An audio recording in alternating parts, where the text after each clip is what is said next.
모두가 피부 겉에만 집중하던 시절 코스메슈티컬이라는 새로운 장르를 제시하신 선구자세요. 여드름은 어떻게 화장할까? 아토피는 어떻게 가릴까? 이런 고민을 넘어서 피부를 근본부터 회복시키는 화장품을 만드신 화장품 1세대 CEO이자 자기관리의 아이콘입니다. 저희 헬스컨슈머와 건강소비자연대가 추구하는 백년소녀의 상징 같은 분, 김영선 대표님 어서 오세요. 네, 안녕하세요. 야, 완벽해 보이는 그녀에게도 갱년기는 온다. 그래서 오늘 이야기가 더욱 기대됩니다. 진짜 아름다움은 겉이 아닌 안에서부터 시작된다는 철학을 가지신 우리 전문가님께서 직접 겪은 갱년기 이야기, 그리고 우리 김영선 대표님만의 특별한 자기관리법과 갱년기 솔루션 4가지를 지금부터 하나씩 들어보겠습니다.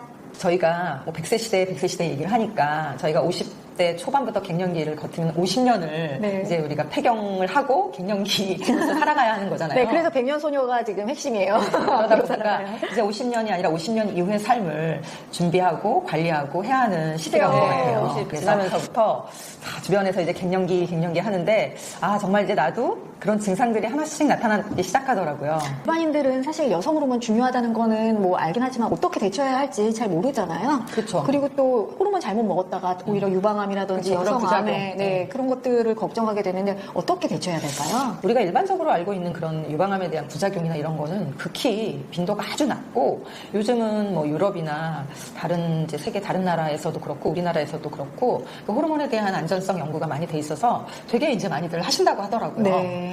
근데 이게 사실 여성 호르몬제도 너무 많아요. 종류가 너무 많죠. 네, 종류가 많고, 이게 이제 우리가 여성 호르몬에는 에스트로겐이랑 프로게스테론이라는 2가지 호르몬이 있어서 사실 그 2가지 호르몬을 다 이제 복용을 하던 아니면 보충을 해줘야 되거든요. 네네. 우리가 이제 폐경이 되면 어쨌든 호르몬이 더 이상 안 나오는 거니까.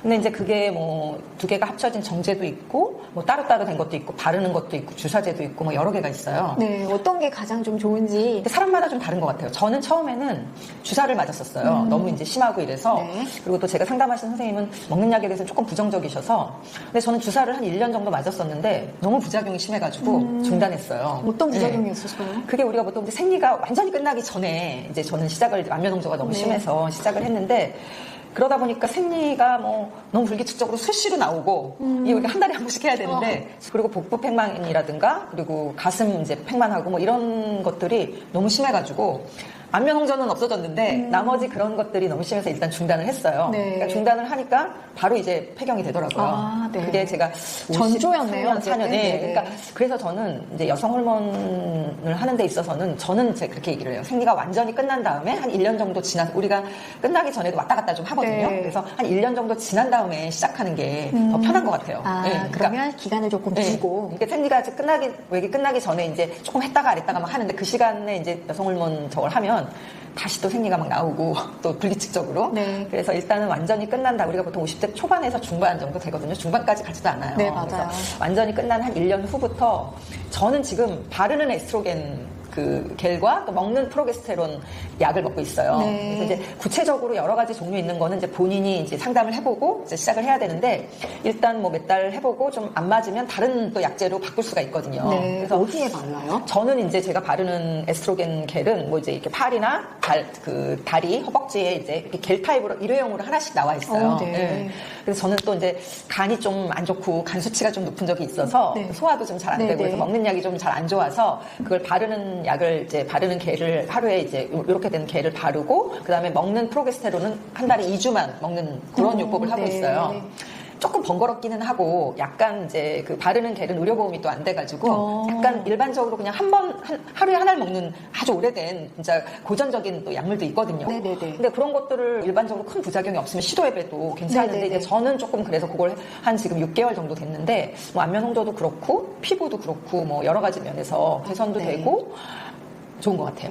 이제 에스트로겐과 프로게스테론이 합해 있는 한 알로 된 게 있어요. 그냥 가장 가격도 싸고 아주 노말해. 그게 가장 일반적인 약인데 사실 그게 제일 편안은 해요. 다른 애들은 또 그거 먹는 애들이 하루에 그냥 한 알 먹는 거. 매일매일 그냥 한 알 먹는 거예요. 에스트로겐과 프로게스테론이 합쳐져 있는 거. 그러니까 이제 그것도 있고 종류가 뭐 여러 개, 저처럼 하는 건 좀 번거롭기도 하고 가격도 좀 있는데 대신에 이제 위장이 안 좋거나 안전하니까. 뭐 그런 경우 좀 더 먹는 것보다는 안전하다고 할 수 있기 때문에 사람마다 이제 그런 거를 어쨌든 자기가 시도를 해서 선생님하고 상담을 하고 시작을 하면 부작용은 사실 별로 그렇게 하지 않고 할 수 있는데 이제 처음부터 사람들이 이제 그런 걸 갖는 거지. 부작용이나 뭐 그런 두려움을 것들. 갖죠. 네. 근데 여성 호르몬이 안 나와서 생기는 증상이잖아요. 네. 가장 원인적인 건 호르몬을 다시 투여해주는 네. 방법인 거지.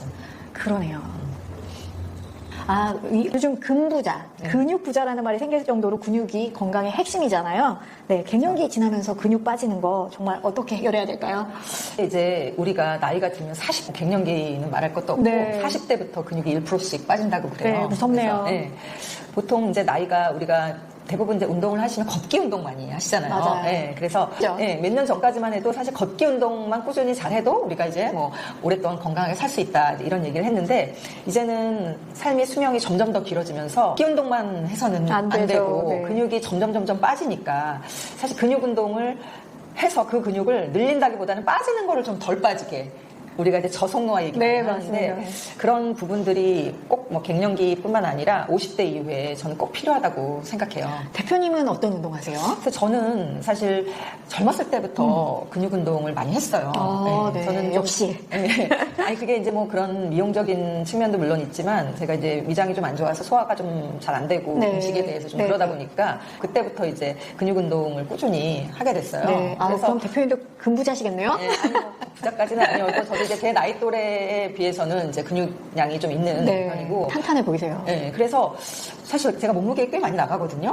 그게 근데 다 근무게인가 봐요. 사람들이 보기에는 막 저더러 되게 말랐다고. 네. 근데 제가 55kg, 56kg 이렇게 나가거든요. 네. 그러니까 날씬하신데. 네, 실제로 보다 이제 근육량이 좀 많으면 이렇게 사람이 이게 좀 우리가 젊었을 때 나이가 어렸을 때는 조금 말라도 옷발도 나고 예쁘잖아요. 네, 네. 근데 나이가 이제 한 50 넘어서 너무 마르면 너무 이제 없어 보이죠? 늙어 보여요. 맞아요. 네.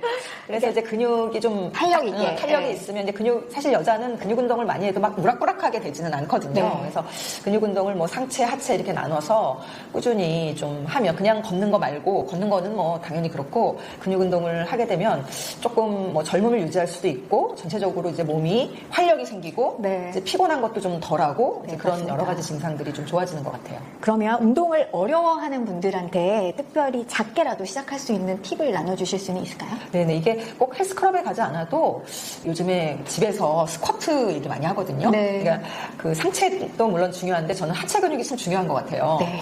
우리가 허벅지. 이제 허벅지도 그렇고 이게 무릎이나 뭐 이런데 상체가 좀 살이 찌면서 하체 근육이 못 받쳐주면 무릎에 이제 관절염도 생기고 그러니까 일단은 하체 근육 운동 생각하면은 이제 가장 대표적으로 이제 런지하고 스쿼트라는 네, 운동이거든요. 네, 네. 그래서 그게 좀 자세가 처음에는 조금 힘들긴 한데 요즘에는 유튜브 영상에 너무 네. 자세하게 잘 나와 있어요. 맞아요. 네, 그래서 하루에 뭐 그렇게 자기가 이제 한 10분, 15분만 하루에 스쿼트를 여잔데 네. 60대인데 300개를 하신대요. 대단하시네요. 한 달만 하면 일단 다리가 좀 단단해지는 걸 느낄 수 있을 것 같아요. 매일 10분 스쿼트 한번 해보시죠. 세 번째는 단백질 섭취입니다. 갱년기 여성한테 필요한 단백질이 뭐 식사도 있고 보충제도 있는데 대표님 생각하시기에는 어떤 게 가장 효율적일까요? 단백질은 뭐 우리 근육뿐만 아니라 우리 몸을 정말 구성하는 가장 이제 중요한 성분인데 일단은 저는 단백질 섭취할 때에는 이게 얼마만큼 우리가 단백질을 먹어야 하는지 그 양을 좀 알아보는 게 중요한 것 같아요. 네. 보통 자기 몸무게 곱하기 1 내지 1.5를 하라고 하는데 일반적으로는 우리가 나이가 50이 넘어서 이제 갱년기가 오면은 곱하기 1.2나 1.5를 하라고 그래요. 네, 더 많이 먹어야지. 왜냐하면 네. 소실이 되니까. 네. 그러면은 60kg 기준으로 우리가 보통 일반 성인이 대강 한 60kg 정도는 나간다고 네, 보면은 60g에서 70g은 먹어야 되잖아요. 그러면 이제 그거를 한꺼번에 먹는 게 아니라 아침, 점심, 저녁에 나눠서 네. 먹어야 되니까 아침에 20, 점심 20, 저녁 20 이렇게 먹는다고 생각하면은 이제 쉽지 않죠. 네, 쉽지 않죠. 쉽지 않고 네. 뭐 라면 때웠다, 빵으로 때웠다 네. 그러면 단백질 거의 없는 거거든요. 네. 그리고 그러면 뭐 오늘 안 먹었으니까 저녁에 한꺼번에 60g 먹으면 되지 이렇게 하면은 흡수가 안 돼요. 우리 몸에서. 네, 그렇기 맞습니다. 때문에 한 20g 정도를 몇 끼에 나눠서 먹어주는 게 중요한데 또 단백질은 동물성 단백질, 식물성 단백질 네, 맞아요. 있거든요. 네. 둘 다 뭐 장단점이 있고 한데 결론은 두 개를 같이 골고루 섭취해야 된다는 거예요. 그래서 뭐 우리가 이제 흔히 알고 있는 뭐 계란, 우유, 그릭 요거트, 뭐 콩, 두부 네. 이런 것 그리고 이제 고기 종류 있죠. 네. 그래서 그런 것들을 적절하게 뭐 소고기 100g이 보통 20g, 뭐 닭고기는 고기 종류는 대강 한 100g이 한 주먹만 그 손바닥만한 네, 정도 스테이크 한 조각? 네. 작아요. 근데 네. 고기 20g인데 되게 쉬울 것 같지만 매일매일 그거를 먹는다는 것도 쉽지 어렵죠. 않고. 네. 그리고 이제 뭐 계란 하나에 한 네. 5g 정도 들어있고 뭐 우유 한 잔에 또 그렇게 들어있으니까 그거를 이제 아침에는 우유, 계란, 뭐 그릭 요거트 해서 먹고 점심에는 뭐 두부나 생선, 뭐 이렇게 식물성하고 단백질 먹어야 되니까 그리고 저녁에는 뭐 또 고기랑 뭐 이렇게 해서 그렇게 먹는 게 사실은 가장 좋은 거죠. 그럼 대표님은 보충제 안 드세요? 사실 이제 가장 좋은 거는 그렇게 식품으로 해서 먹는 건데 저도 이제 뭐 그렇게 집에서 계속 식단을 맞춰서 먹을 수가 없으니까 네. 맞춰서 못 먹을 때가 있어요. 네네. 그럴 때는 그 단백질 쉐이크라고 하죠. 네네네. 요즘에는 그거 너무 많이 많죠. 네. 나와요. 그래서 그렇게 파는 거 아니어도 가루로 된 거를 저는 이렇게 사요. 되게 싸요. 네네네. 그래서 그거를 우유나 두유에 타가지고 식사를 못 할 때, 보통 우리가 식사를 못 할 때 컵라면으로 때우거나 빵을 네. 먹거나 하는데 저도 이제 단백질의 중요성을 모를 때는 그렇게 했어요. 근데 네. 요즘에는 식사를 못 하거나 좀 그럴 때는 그 두유에다 단백질 그 쉐이크 하나를 넣어서 그러면 한 20g 정도 되거든요. 네. 그렇게 해서 마셔요. 그런 방법으로 네, 이제 그러니까 건강한 식단으로. 이게 식품을 우선하지는 않아요. 우리가 네. 먹어서 씹어서 영양소로 가는 게 가장 흡수도 빠르고 제일 좋고 그러나 우리가 그거를 못 할 때에는 그래도 단백질 쉐이크라도 먹는 게 대체식으로. 낫다. 네, 알겠습니다. 그래서 뭐 호르몬 치료 같은 경우는 전문가의 이제 상담과 본인에게 맞는 걸 선택해야 되겠지만 처음부터 무조건 부작용 때문에 아예 외면하지 말고 네. 반드시 병을 그런 키우지 말고. 네, 반드시 그런 부분에 이제 그 전문가의 그 상담을 받아보면 저는 되게 좋을 거라고 생각하고요. 그리고 뭐 운동, 그리고 먹는 거, 그리고 네. 또 우리가 피부에는 또 자외선 차단제, 뭐 비싼 화장품 필요 없습니다. 왜냐하면 너무 우리나라가 K-뷰티 강국이잖아요. 맞아요. 그래서 자외선 차단제, 보습제 그냥 아주 저렴한 거 써도 워낙 품질이 좋아요. 그래서 그런 것으로서 내 피부를 좀 관리해준다 그러면 뭐 아예 안 늙을 수는 없지만 조금은 그래도 남은 삶을 건강하고 또 행복하게 그렇게 살 수 있을 것 같습니다. 네, 오늘 대표님 말씀 들으니까 결국은 관리를 잘하자라는 생각이 들고요. 갱년기 피할 수 없잖아요. 피할 수 없지만 관리를 꼼꼼하게 생활 실천하면 조금 더 건강하고 아름답게 살 수 있다는 희망이 생깁니다.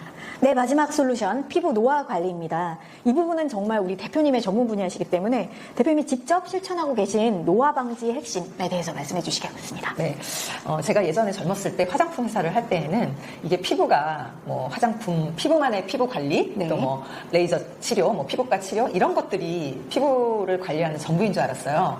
근데 이제 제가 나이가 들고 나니까 그런 건강식, 내 몸이 네. 건강해서 근육을 잘 만들고 단백질을 잘 섭취해서 건강해야만 일단 건강한 피부가 된다는 거. 일단은 그게 첫 번째고 네. 이제 두 번째로 진짜 우리가 피부만을 위한 피부 관리는 자외선 차단과 보습제 이 두 네. 가지예요. 물론 이제 하나 더 얘기하면은 뭐 클렌징까지. 네. 그래서 화장품들이 많이 나와 있지만 가장 중요한 세 가지는 잘 깨끗이 씻고 그 다음에 보습제를 잘 바르고 네. 우리가 이제 뭐 에센스니 그동안 크림이니 화장품이 뭐 엄청 많잖아요. 근데 그런 것들이 다 내 피부에 이제 보습을 해주는 보습제 개념이거든요.